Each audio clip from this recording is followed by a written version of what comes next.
Welcome, Noodle Scooters. It's once again time for another episode of Clumsy and Random, the improv Star Wars role-playing game show where it's about as coherent as this intro, less so.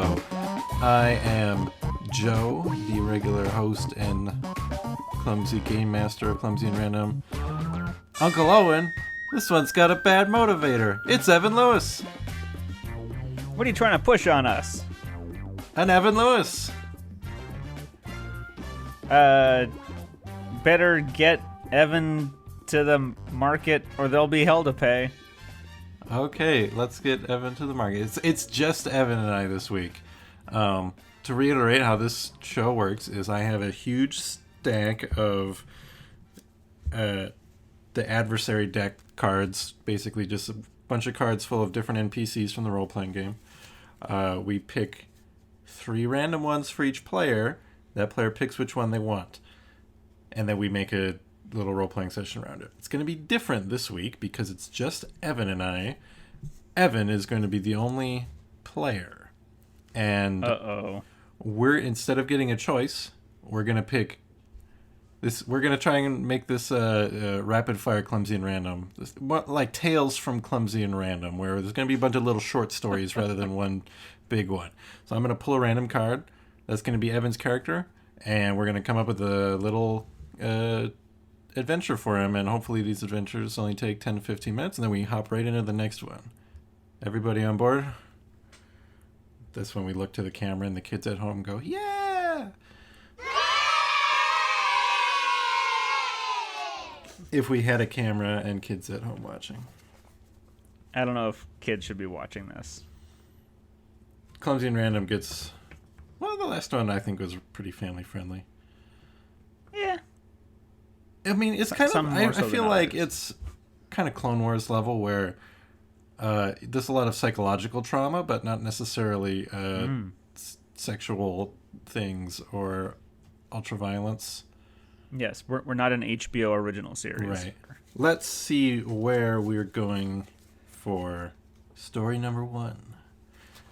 We open the page of Tales from... We open the cover of Tales from Clumsy and Random, and what greets us but the first chapter, the Whaladon. You are... The what? A Whaladon, or a what Waladon. What the hell is that? That's my noise that I assume it makes. Whaladons are enormous cetacean-based marine mammal. It's just a blue whale. It literally looks like a blue whale. All right. So you are on a planet that you're in a like a SeaWorld type place, and oh no, you are doing your best to get back to your people. So you're swimming in the SeaWorld thing. You've just finished a show. You splashed the people in the front row, and that was kind of the highlight of your day. Now the park is closed, and you're swimming alone, and telepathically, you get a message that says it's faint, but it says we're coming. We're coming. You hear a tapping on the plasteel, transparent steel part of your enclosure, and there's one of the keepers there, one of the nice ones. I swim over. The ones who give you extra fish. She looks you in your big eye. Your eye's about as big as her head. She goes, "Hey, buddy. How's it doing, Rumpert?" Rumpert? Yep, that's your name. That's the name that they gave me. That's not my name. But I understand what she's trying to say, and I give her a wink, a giant wink. She's a bit taken aback because usually you aren't super interactive with her outside of the show times. She goes, "Rumpert, do you understand what I'm saying?" And I wiggle my flippers. Oh my god, this is huge. And then everything shudders, and she looks up, and like confusion comes over her face. She goes, "What is that?" And alarms start blaring in the city. Rumpert, something just entered the atmosphere. It looks like, I don't know, it's not like any ship I've ever seen. It's just a big metal cylinder. I start swimming in circles. I don't know what to do. Maybe if you swim fast enough, you can produce a cyclone and reach the sky with it. I start swimming faster. How would you? Let's try communicate with the people who communicated with you earlier telepathically. Okay. I'm not sure what skill that would be. Communication? Is that a skill? I never have a character sheet up in front of me. Yeah, we never do that, do we? Just just roll a yellow die and a purple die. Yellow die and purple die. Yellow die, purple die. I got one failure. I didn't get anything except a failure. That's all I got. Nothing but. You've managed to splash a really big splash that flew over the side of the tank and smashed the lady talking to you. Rumpert! Well, there you go. There's no time for splashing. I Can't you see we're being invaded? I rear up and I splash my whole body down. 50% of the tank's water leaves because you're in a really inhumanely small enclosure. I figured. It sloshes her down the hall. You hear her go, "Rubber!" And you manage to roll on your side, so one of your eyes is pointing up, and you see the big cylinder start to turn towards you. I lock my eye on it. And you can now notice it has an eye. And you lock eyes, and you hear a voice inside your head again. And it says, Grumpert. Which was your real name. Probably something along the lines of... No, Grumpert was your real name. Rumpert was the one they gave you. Oh, really? Oh, okay. We have come for you. Have they treated you poorly here? I just sort of... I don't really have shoulders to shrug. But I give him a frowny face. Yeah, I give him a frowny face. I see. So they hover over you and tractor beam you up. You out of the corner of your eye, you see two men in kind of 70s looking clothes. One's wearing a headband. One's taller than the other. They're kind of looking in like they've arrived too late, but they're kind of okay with the outcome. Anyways, you're being tractor beamed up into this ship, and okay, now you're in the ship, and there are it's just full of water, and there are others like you. Welcome home. Well, we're almost home. You said these guys weren't cool to you? I speak telepathically back to them, some were okay, but for the most part... What percent were okay, do you think? The lady that gave me fish. So, less than 1%? Yes. Okay.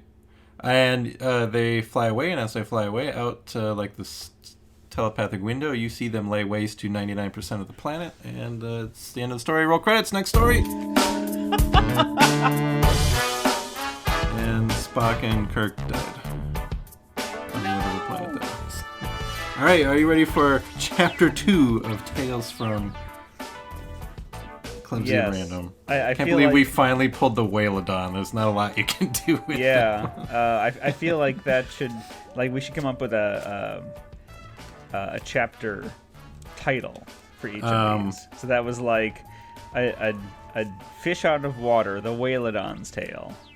Okay, all right. I don't know. I like it.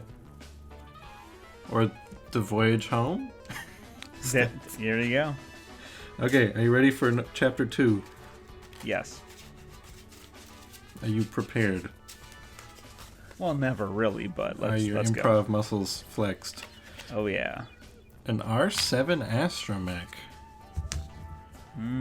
Okay, you are an R7 astromech. For reference, the R7 series is the latest member of the Industrial Automation's highly respected R series astromech spread, designed specifically for use in the newly released E-Wing. Ooh. Hey, R7, are you ready to go on patrol in our new E-Wing? Wee wee wee woo. Do you know how I felt when I first saw this guy? I said, E-Wing. Mm-hmm. Okay, well, let's get you psyched in there, R7, unless, did you have anything to take care of? Okay. All right, let's go on patrol for the New Republic, because we use E-Wings and not T-70 or T-85 X-Wings. Yeah, fuck that. Yeah. Yeah. Okay. Okay, well, Suck you at and me. I'll get you. I'll plug you in. Okay, we're gonna plug you right in. You ready? You ready? You're about to go in. I'm putting you in now. There you go. He's in. All right, let me just slip into the cockpit. All right, I'm gonna punch it. You ready to thrust? Full thrusters? I think somebody upgraded my R7 unit with the Muppet patch in the audio box. All right, let's go. So the E-Wing lifts off and flies out of the hangar of the New Republic base you're on, and you are on your own going on patrol around some asteroids. You were informed that there might be some pirates out there. Anything on the scanners, R7? Why don't you roll a scanner check? Scanner check. Let's call that... Computers probably uses intellect, right? Yes, that is correct. So roll 2 yellow and a green against 2 purple. 2 yellow and a green versus 2 purple. Success. Threat. You successfully detect another ship in the area whose signature is being scrambled, and it's kind of, it's hiding behind an asteroid, but you've detected it. But it's mysterious, but it's fighter-sized. Anything on the scanners, R7? Ooh, what do we got? A ship hiding behind an asteroid? What does its transponder say? It's not showing up. See if you can hail them, because I'm incapable of doing anything myself. That's why we have astromech droids.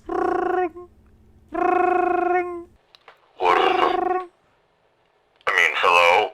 Hello? Who's this? Who is? I asked you first. What? This is... I go first and you go first. This is my asteroid belt, and I don't recognize the New Republic sovereignty here. Oh, well, hi, we're the New Republic. How are you?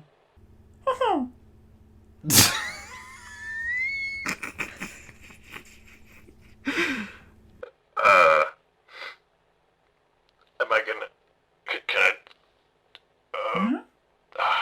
You know what? Why don't you talk to my droid? Okay. Hello? Oh, hi. This is much better. Yes, it is. Yeah. I'm a mouse droid. Oh, yeah? Oh, man. I always wished I was a mouse droid. That sounds like a great life. Just zipping around hallways the whole time. Not a care in the world. Well, I've been jammed in an astromech port, and it hurts. Oh, I'm sorry about that, pal. You should leave. Really? Why's that? Because I think this guy might want to kill you guys. Well, we ain't done nothing. Why do they want to kill us? Because they're in his land. Space land. Oh. We didn't know anyone owned this. Does he have, like, a receipt? Let me check. Okay. What? Pirates don't need receipts. He doesn't have a receipt. What? He doesn't have a receipt. He doesn't have a receipt? Well, that doesn't make any sense. If you buy something, you always get a receipt. You gotta have a proof of purchase. Let me tell my pilot. He doesn't have a receipt. For what? I feel like I missed a few steps of this conversation. What does he not have a receipt for? For the asteroid. I don't think you can just buy asteroids in this sector. We'd better, you know what? Patch me through to him directly again. Oh, okay. Hey, buddy. Can you get your boss back on? My pilot wants to talk to him. Okay, well, he's not gonna like it. Well, I know. Me neither. Thanks. Click. Okay. What are you doing? What are you doing in my asteroid field? I would patrol for the New Republic, and I didn't think about having to act at two characters at once when I made this story choice. That doesn't make any sense. Leave this asteroid field or we're gonna have trouble. You know what? I'm gonna... Just between you and me, I'm not the best pilot in New Republic. I've only gotten by because of my R7 astromech droid. It really does everything. I usually just sit in here and read books while he does everything. Uh-huh. It's a pretty sweet gig if no one's caught on yet. So It's great. I'm just gonna defer to him. Stand by. Hold, please. R7, what should we do about this situation? Well, I don't think we can really do anything. If it's his and he owns it, then we can just leave. Why don't you check the databanks? If this is a New Republic asteroid, we might have to kick him off of it. That's a great idea. Roll Okay, a knowledge. I checked the banks. You have astrogation 3, so let's just call it 3 yellow and 2 purple. 3 yellow, 2 You're very purple. knowledgeable about celestial things. Threat. You didn't learn anything except the asteroid has rotated and now you see the other ship and it's like a TIE Defender mixed with a TIE Interceptor mixed with something with even more guns. It's like just TIE wings and guns, and you can barely make out the ball cockpit in the middle. Wow. Well, this ain't great. I think we can report that this sector is secure and needs no further investigation to the New Republic. If you're cool with that, I know you're kind of the boss here. Okay, let's that's fine. That's fine. let's get out of here. Why don't you punch it, as they say. He goes. Roll 3 yellow and a red. And this is your jump away to hyperspace. 3 yellow and a red. Anna just. Oh okay, yeah, we get the hell out of there. You do it so good. You like exit in atmosphere and then jump again like 2 miles down the road and like hyperspace jump around the planet because it's the era of the New Republic and hyperspace rules don't matter. Not anymore, they don't. That is chapter 2. And that was R7 almost went to heaven, but he didn't. Yep. A droid's tale. Yeah. All right. Ready for chapter 3? Absolutely. Chapter 3. Here we go. Tell me top, bottom, or middle of the deck. I'll take top. Top card is a Chandrillian naval officer. What kind of naval officer? Chandrillian, that's a planet. They just You humans? graduated from Brianel Military Academy on Chandrillia. Yeah. Oh. That's where Mon Mothma's from. Oh. So do your best Mon Mothma accent because everyone from there must be exactly like her, right? Of course. That's how it works. You jump out of light speed. In front of you, there are somewhere between dozens and hundreds of Star Destroyers and New Republic ships. Below them is the fiery surface, like visually kind of fiery, not literally fiery, of the desert backwater planet of Jakku. You have come here to put an end to the Empire once and for all. I've come here to put an end to the Empire once and for all. Yes, ma'am. Yes. Orders, ma'am, says the dude at the 70s looking computer next to you on the bridge. Have all pilots report to their fighters and launch immediately. Begin an attack on the nearest Imperial cruiser. I mean, there's still a couple clicks out. It's gonna. I mean, it'd be faster if we, drive forward, a little bit and then let them out. Drive forward first. All right. Carefully. Drive very carefully. Okay, so you wait about 5 minutes and get a little closer. Standing there, watching the whole thing for 5 minutes. That's long enough to make some tea. As is tradition. Yes. Another junior officer comes up with your tea. Your tea, ma'am. Or sir. These days I don't... Is sir just a catch-all? Or do we still say ma'am on Chandrilia? I don't know. New TV shows have confused me. Ma'am will do in a crunch time situation, but it is not crunch time yet. You can just refer to me as... Are we going with Captain? Is that what we're saying? Sure. Is it as Captain. All right, Captain. Yes. Where is your cup of tea? Oh, I'm sorry. I didn't realize. I insist that everyone on the bridge enjoy tea with me. Yes, ma'am. Yes, ma'am. Yes, ma'am. Yes, ma'am. Everyone Excellent. echoes. They all get up from their stations and walk over to the... It's like a water cooler, but it's for tea. And they're in an orderly line back there as the ship continues to pull closer to the raging battle. She has not moved from where she's standing watching. She has little, place markers in, painting tape on the floor, so she knows, the perfect place to stand. Yep. It's perfectly calculated where to stand. The first junior officer comes back with his own cup of tea. Exquisite. Yes, are you enjoying the Chandrillian chamomile? As ever, madam. Captain, sir. Yes, excellent. Sorry, I'm new. Quite I graduated all right. a couple hours ago. Such is the way of war that our children must join us before they are ready. It's a bit of a bummer, really. I don't even know why I joined. We have free education on Chandrilia. Free most things, really. And I'm not particularly patriotic. Just guess I thought it'd be a bit of a laugh, Indeed. And really, it's the best place to get the tea. Of course, being honest. Is. That's the tea, as they say. I think. She raises an eyebrow. Indeed, they do say.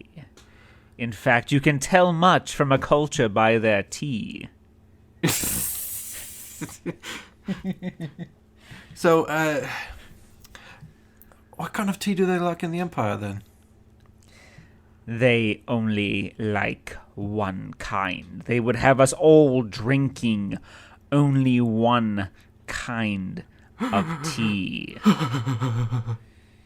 Roll a perception check. Percepzione is that, cunning. Cunning. Okay, let's see. C. Roll 3 green. 3 green. Against 1 purple. 1 purple. That's that? Yep. Boom, 3 success. You notice an Artequin's class cruiser barreling straight towards the bridge. What sort of cruiser? And you've an Artequin's like, it's smaller than a Star Destroyer, but big enough to be problematic. Okay. It's barreling towards the bridge. About 2 other people have returned to their station. If neither you nor that ship changes course, it'll probably collide in like a minute. And all thrusters hard to starboard now. Bit of a problem, Captain. Yes. The starboard steerer, Ensign Bibbles, is still in line for tea, I'm afraid. That won't do. And she walks over, finds Bibbles, stares him down. Yes, madam. And hands him her cup of tea. Oh, it's an honor. Indeed. I've always wanted Captain's Backwash. That's the name of your ship as well. Oh, no. I need full evasive maneuvers now. Right away, Captain. And he salutes you, but he saluted with the hand that was holding the cup of tea, and he, like, splashes himself in the face with the tea. It's hot. Oh, I'm on my way. And he heads over there. It does not faze her one bit. I'm going to roll a check for that guy. It's going to be 1 purple and 2 yellow because it's something that's his only job, but I'm going to throw in 4 black dice because he's blinded by tea. I'll make it 3 black dice. Sounds like a great album or a great single from the 80s, Blinded by Tea. He succeeds with 3 threats and a triumph. What? This man is amazing. He, like, Tom Cruise in his underwear slides up to his station, slaps the control, because this guy only controls going to starboard. There's a different person who controls going to port. Of course it is. Like, every direction in the 3-dimensional space has its own operator. In any case, he flips it. The whole ship does like a barrel roll loop and corkscrews around the Artequin's cruiser. However, the threat being, your ship is way too big for that kind of maneuver, and there's a lot of creaking, and the gravity flickers, and the lights flicker, and a couple alarms go off. Seems kind of okay, but something wrong happened there, even though you avoided that collision. And now you're in the thick of the Battle of Jakku. And everybody's tea sloshed around a bit. Full torpedo spread at the rear of that vessel. Which one, ma'am? The one that just went past us. They will have diverted all power to their front shields, and they will have none at the rear. Okay, let me call up the torpedo people. Every turbo laser as well. All weapons to the rear. Confirm? Yes. All weapons to the rear, confirm? All weapons to the rear, confirm? Hold on, gotta drink my tea. All weapons to the rear, confirm. I want you to roll a check for the ship itself. All right. As if this were a regular combat roll. Let's see, what is your person? You have astrogation computers. You have leadership 3. Let's assume your leadership was what helped these guns. So roll 3 yellow dice and 2 purple dice, and throw in 2 black because the ship is kind of creaking and cracking from that maneuver. Oh no. Failed, but we got advantages. The advantage is you missed, and they went past that ship and into the bridge, making an A-wing sized hole in the bridge of a Super Star Destroyer, which then immediately plummeted to the surface of Jakku and landed upside down. Well, that's something at least. That's chapter 3. Yay. Tea Time, the Chandrillion story. Things turned out pretty well for them, I guess. Yeah. I was expecting them all to die before that was over. So I want her to come back. She was rad. All right. Ready for chapter 4? Absolutely. Okay, I am going to cut the deck, and you are a Polis Massa base squadron pilot. The starfighter pilots assigned to the rebel base at Polis Massa are a diverse mix of humans and non-humans from all across the galaxy. So you're just a rebel pilot, but specifically you're stationed on Polis Massa. Okay. Okay. Ooba. Ooba. You've just gotten back from patrol. Like, you've come into the hangar hot. Your ship skids across the hangar floor. You're in a Y-wing. You have a gunner, and he's been badly injured. You pop the canopy as crews rush to put out fires on your ship, and that sort of busy hangar scene stuff. So crews are rushing to your ship to, like, put out fires and pull you guys out of there. They're all going, Uba. That's what the alarms on Polis Massa sound like. Uba. Of course they do. I'm not going to make it. Probably not. But you know what? At least you'll have the loving comfort of a comfortable death thanks to these very nice droids. Well, get me to the comfort death zone then. I don't want to die in this cockpit. I hate this back seat facing backwards. I get so motion sick. All right, I'm even join the rebellion. I get up behind him and I grab him under the armpits and I try to pull him out. Tickles. Try to lift him out. Okay, you pull him out and lower him down to, there's some Polis Massans with like a gurney. Okay. Uba. Spork. Come with me. Don't let me die comfortably alone with them. I got you, buddy. I got you. Stay with me. I'm sorry that I was just the worst ever. I mean, it happens to the best of us. This is happening as you're like rushing down the hall, kind of medical drama style.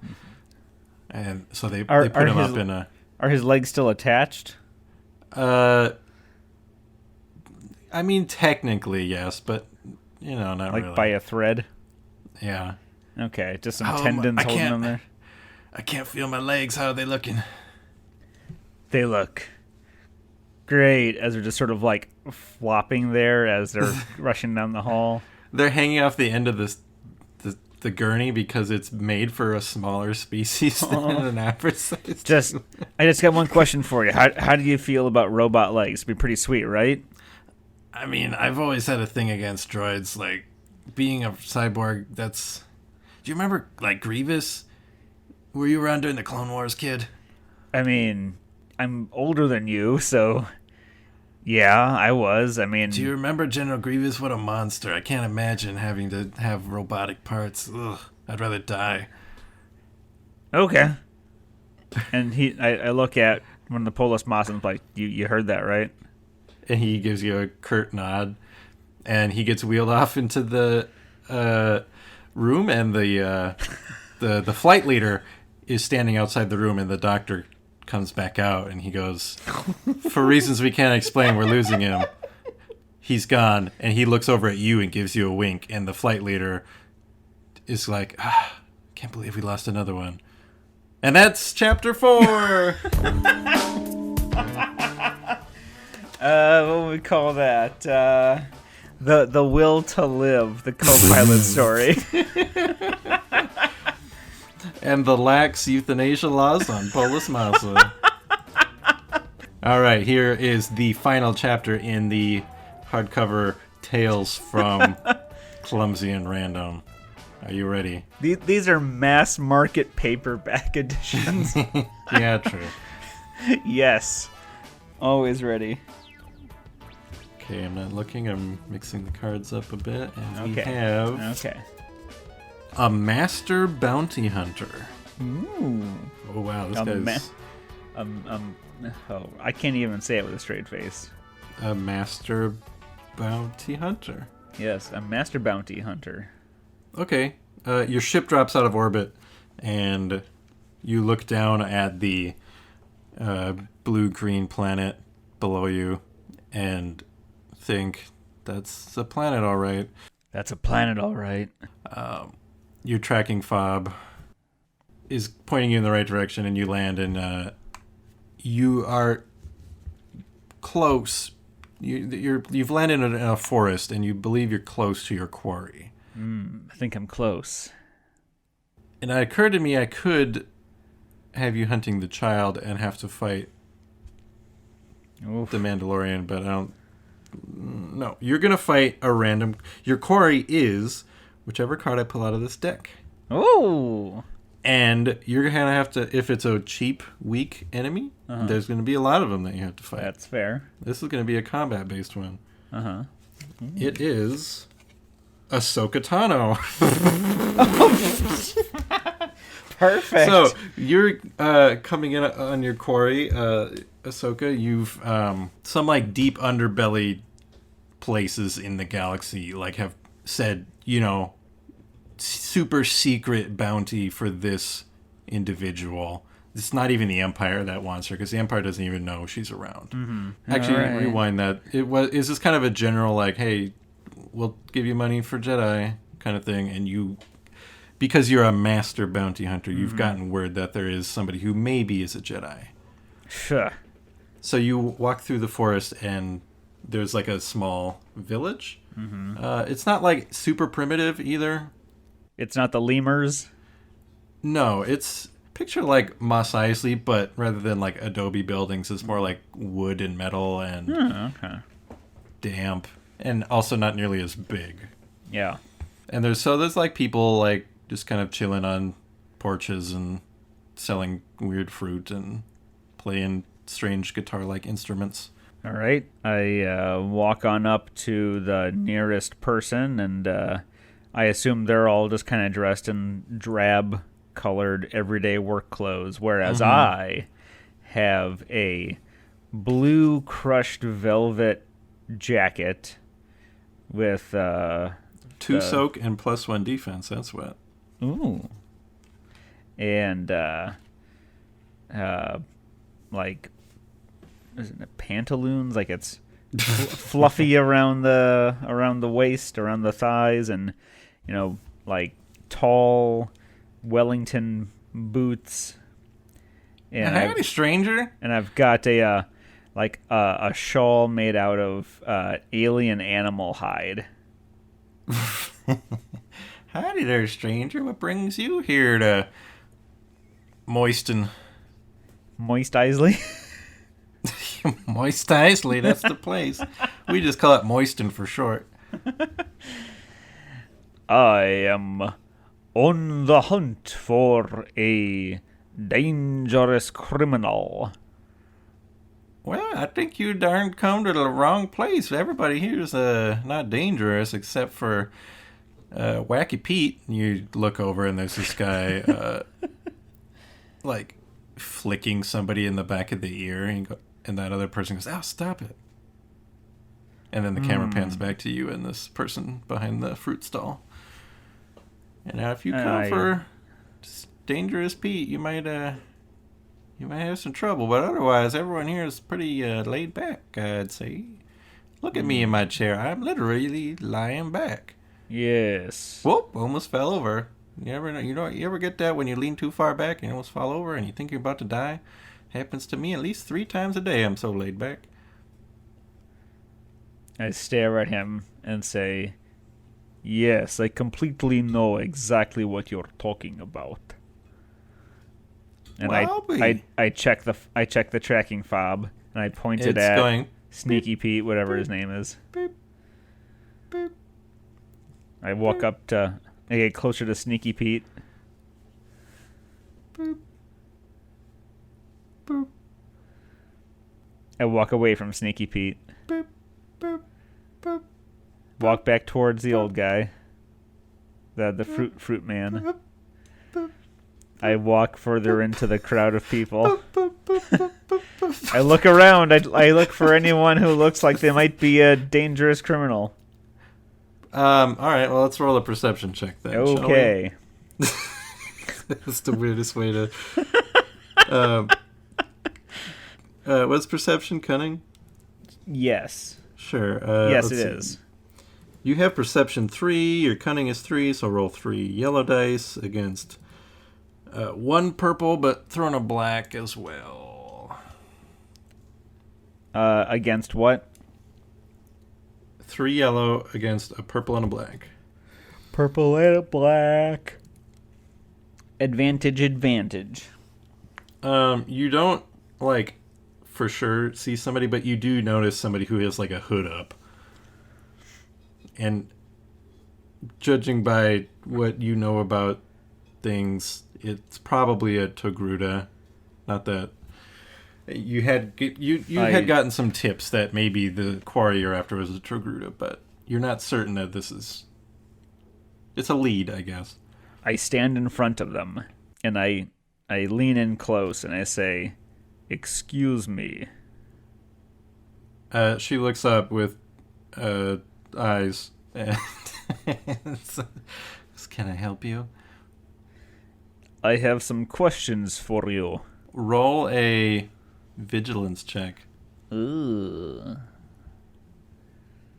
Vigilance. So it's will? I believe so. Oh, and you have willpower 3. Ooh. Yeah, I suppose I can't tell you to roll a check if you don't even know your stats. So you have vigilance 3, so you're going to roll 3 yellow. Nice. With against nothing because that's just me. Yeah. You got success, advantage, and a triumph.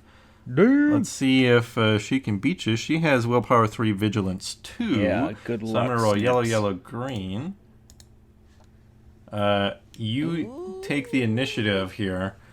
She draws her lightsabers and ignites them and tries to slash at your weapons. Of which you have a modded heavy blaster rifle, you have a flame projector attachment on your rifle, you have a vibro knife, and you have some stun grenades. And you got some talents. But you back away deftly. And now she's standing there in a defensive stance, and she says, "Go away, bounty hunter. This won't end well for you." Her blades are white, by the way. Oh, we're to that point. Yeah. And I say, "Do you happen to be a Jedi?" Well, funny you should ask. No. Oh, really? She turns them off and stands, and it's like, actually, I kind of gave that up. Do you know where I might find one? They're all dead last I checked. I received a report that there was one sighted here. Really? Can I see that report? I pull it up on my datapad and I hand it to her. She's reading it over and she's like, "I think that's about me, but I'm not a Jedi, so you might have come all this way for nothing." I put my hand out to take it back. She hands it back to you. I look at it. I scratch my head. I look at her. I look back at the pad. Well, if you are not a Jedi, you couldn't help me find one, could you? What do you want to... I'm guessing you probably want to turn them into the Empire or kill them or something like that. Oh, I don't want to kill them. No, I do want to turn them in for money. Yeah, I can't. I couldn't help you with that. Oh, but I'm so desperate. I am in need of this money. I need to feed my poor family. Have you tried farming? No, this is the only life I know. I can just picture Ahsoka super uncomfortable. She's just like, roll a persuasion. Let's see. You don't have any skill. You have skills in coercion, but you're certainly not trying to be coercive right now. Nope. Persuasion is probably what? Presence? You say persuasion? Yeah, let's call that presence. So roll 3 green. Okay. And that would be against her willpower, I believe. Which is probably super high. Well, it's 3, but she has discipline and charm and coercion. And so I'm going to call it 3 red dice. What?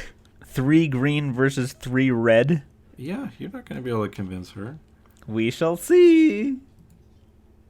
You failed with some advantages. So she doesn't believe you, but she goes, well, 50 credits help feed your kids?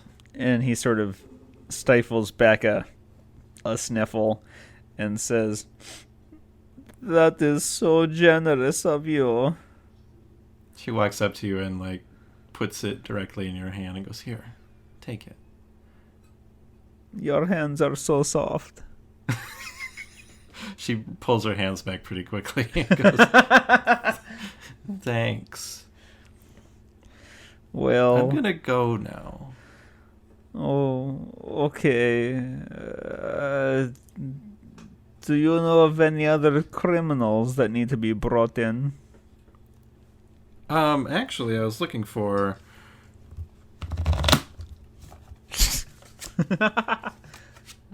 Mother Talzin. You can go find her if you want. I think she might be on the other side of this planet. Excellent. I will do that, and I will treasure these 50 credits you have given me. This is a true blessing. May the sports master shine on you forevermore. Da-da, da-da-da, which is the customary response to that. Da-da-da, da-da-da.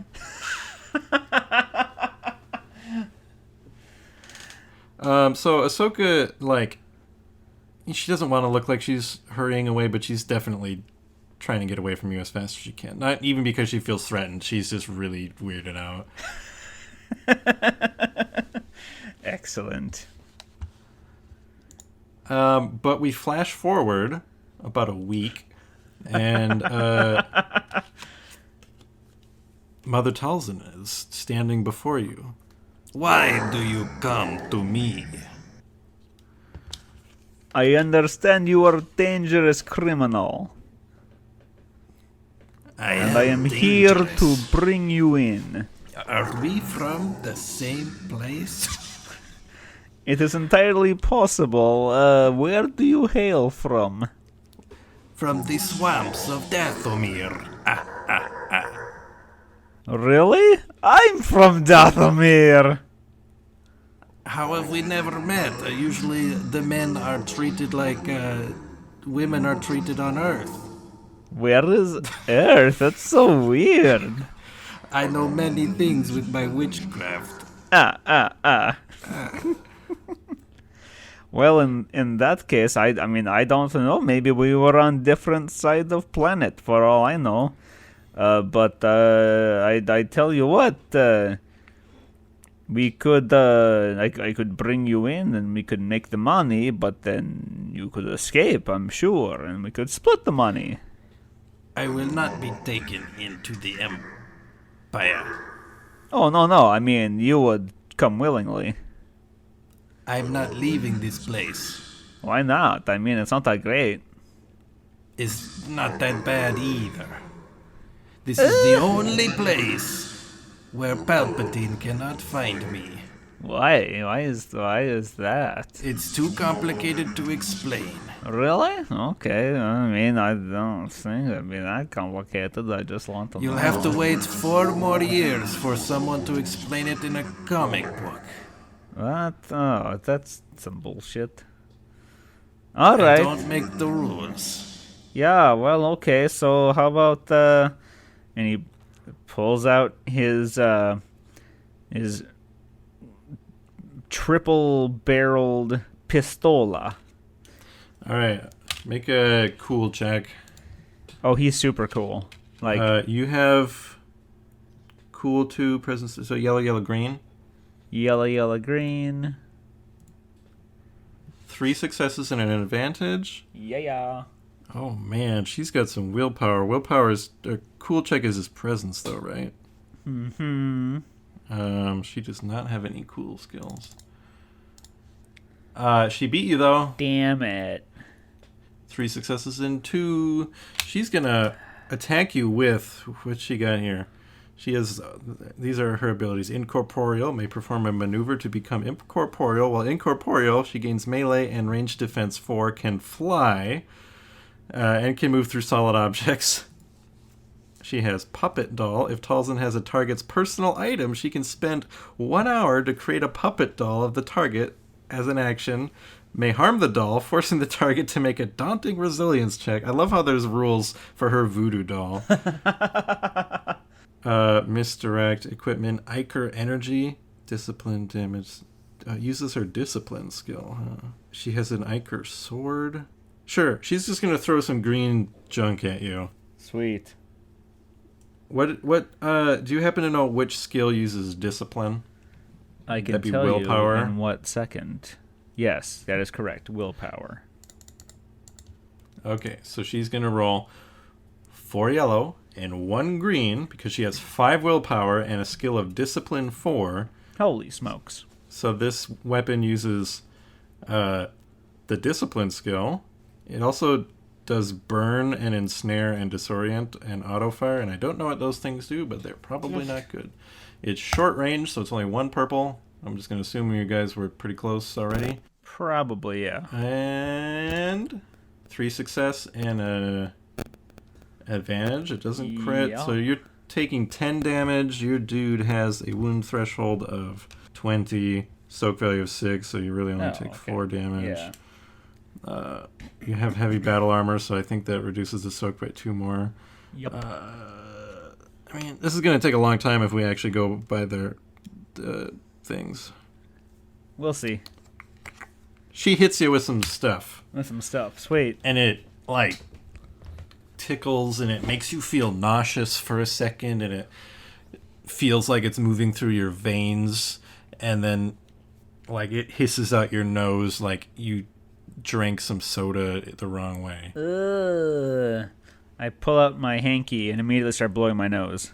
Roll a nose blow check. 1 green and 1 purple. 1 green, 1 purple. You did not succeed in blowing your nose. It backfired. You accidentally kind of snorted while blowing your nose, and you ended up swallowing a lot of boogers. Boogers. All right, do you want to attack her? You've got a modified heavy blaster rifle. What is it? Blaster rifle? Oh, yeah, it does a lot more damage than her green junk does. That's for sure. All right, blaster rifle. It is like a very cool-looking hunting rifle. Sure. And ranged heavy requires agility. Your agility is 4. You have 3 skills in ranged heavy, so 3 yellow and a green. Against 1 purple. Throw in a black because you got gunked up by green stuff. Magics. What the hell is going on? I failed, but I got a ton of advantage. You can't crit if you didn't hit, right? Correct. So the shot goes wide, but you did like a little like rolling combat move, like backwards. Yeah. You fool! You dare attack a witch of Dathomir! Yeah, I do, because I need money to feed my children. Are your children sea stars? Well, yes. Why does that matter? I have a thing for sea stars. Oh, that's weird. It's a maternal thing. Oh. Okay. Well. Do you need money? I mean, that's why I'm doing this, yes. Here. And she uses, like, she swirls her hands together, and some green light comes out, and then a stack of credit chips form in her hands that are, like, kind of greenish. Whoa. Take it for the sea stars. That's amazing. How do you do that? And I take it. Buy them bows and arrows like every young girl should have. Oh yeah. I mean, they're already really good with knives. Good. In exchange, I only ask one thing. Oh sure, whatever. A lock of your hair. That's kind of weird. I mean, Do you sure. want to credit it or not? Well, yeah, I didn't say I wasn't going to. It's just weird. Come here. Okay. She makes a green, flaming, glowing sword. Whoa! Cuts off a little bit of your Don't hair. you just have scissors for crying out loud? No. Don't take my head off. Jeez. Don't just... I got the hair. She tucks Okay, it in a fine. little pouch. Take the credits. Okay, I'm gonna. Just remember, everything comes with a price. Well, yeah, I know. I just got some. Yes. Yeah. So, that's it. End the story, right? Don't tell anybody where I am. Okay. Why would anyone want to come here? People want to... I mean, they think that I died a little while ago at Oh, the shit. Stygian prison, but, you know... But you didn't? No, you can just kind of, like, disappear and come back later when you're me. Oh, that's crazy. I think if I was dead, I would want to stay dead. I could make you dead. No. I mean, I have to go feed my family, but I'm just saying, like, if I was dead, I don't want to come back. Especially not a zombie. You know, only one who makes zombies? Those people are sick. And she kamehamehas a green ball of energy into him, and he explodes. And that is the end of Chapter 5 and the end of the first installment of Tales of Clumsy and Random. Written and edited by Joe and Evan. He was going to get away until you started trash talking zombie makers. And she was just going to keep a little voodoo doll of him to keep him in line, but he had to run his lip. But now the family's not going to get fed. Nice going. Also, those credits might have just Evaporated. vaporized Yeah. once you were like off planet. Probably. That's gonna do it for our show. Thank you for joining me, Evan. Thank you for listening to me. That's our show. If you like our show, you can check out more episodes of it at jodocast.com, and we also have a Patreon page. If you get a kick. If you get a kick out of this, you can go to Patreon and show us how much you get a kick out of it. Or don't go to Patreon and just like share it with somebody. If you think there's some other weirdo who would probably laugh at this, then give it to them. Because I'd rather make more people laugh than get more patrons. You know what I mean? I know what you mean. I mean, patrons are nice, but I do it for the laughs. I do Tell it for your friends. bringing joy. Yeah. That's the only way we get out there, is if listeners like you go to the person next to them on the highway or the bus and go, hey, you know that new podcast you're looking for? Listen to this. Is this Back to the Future now? And then when they're like, what? And then you go, I guess you're not ready for that one yet. But your kids are going to love it. Oh, great. We have to wait a whole generation to be appreciated. See you next time. Bye-bye.